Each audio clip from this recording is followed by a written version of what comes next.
I'd like to welcome everybody to this historic panel that we have here tonight on social justice and race in the Silicon Valley area. It is my distinguished pleasure to be the co-host with Professor Allison Hobbs from Stanford. I want you to really understand that tonight is truly historic. We have the mayors from East Palo Alto, and Menlo Park with us. We have a new generation of leaders in the building that have done some amazing social justice work in this area, and we're excited to hear them. Along with that, we have some sage voices that have had their hand to the plow working the social justice for a long time. And we have some dedicated public servants and two of the police chiefs, both from East Palo Alto and Palo Alto, that have been progressive in moving forward. Some scholars and civic leaders have described this period as a pandemic within a pandemic, or a crisis multiplied by a crisis multiplied by a crisis. So I would just be really interested in hearing each of you say a little bit about what problem you feel is most urgent in this moment. And obviously the issues around housing and quality education and policing and criminal justice reform are all interconnected. On systemic racism, in my mind, systemic racism is white supremacy. I mean, if I be very blunt about it, it is white supremacy. And I analogize systemic racism to the coronavirus, the COVID-19, because I see systemic racism as a virus. The COVID-19 has been with us since maybe December 2019. The systemic racism virus has been with us since 1619, 401 years, to permeate every institution in this country, every institution. And it is informed by white supremacy. So when people say, you know, where I work or where I ply my trade, there's no racism, they're either in denial or they are, and this is a symptom of the COVID, and it's a symptom of systemic racism, then they're asymptomatic, meaning you have it, but you don't know you have it. Diana. So my focus, Professor, is to, because I was so much a part of the system, first as a lawyer practicing law for 6.5 years, and then sitting on the bench for another 20 years, is to one, get people within the system to acknowledge the systemic racism within our court system, and especially in our criminal justice system, and then to make change. And change is going to come about by, I think, legislation. It's going to come about by having judges acknowledge that they are part of the problem, and acknowledging that race really is at the core of how so many of our laws and court decisions have been made to our detriment. So it's a big issue.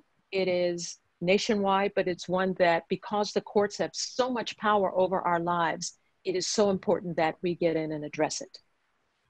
Something that really is close to me is systemic racism within our education system. I'm going to be an incoming senior at Milpitas High School. And throughout growing up, from, you know, going from private school to public school, from elementary school to high school, I've, you know, being taught in our textbooks, being written from the white perspective, it has always been demeaning of, you know, the Black culture.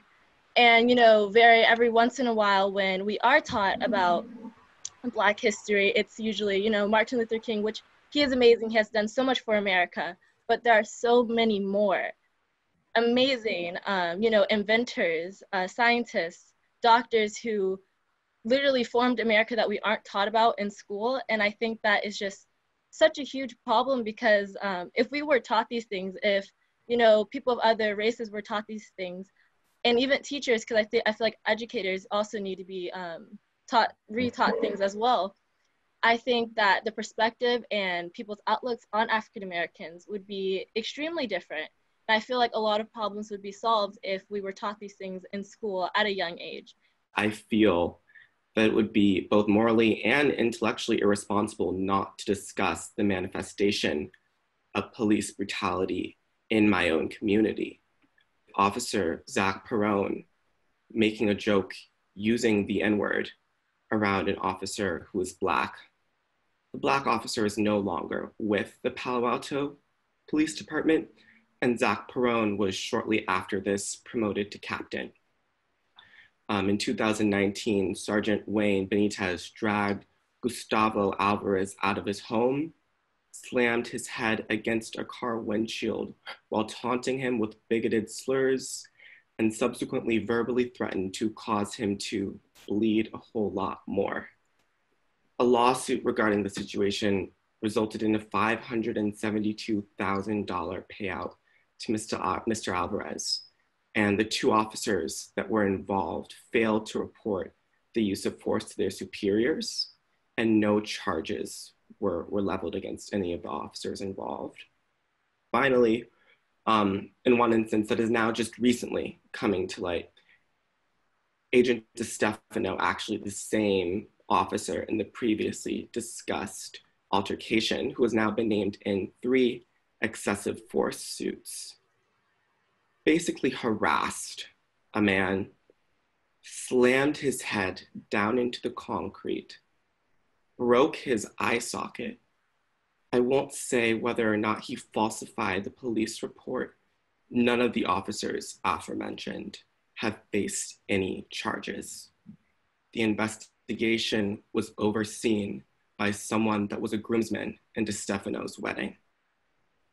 Frankly, I have a lot of respect for all of the officers on this panel today, but I cannot wrap this up in niceties.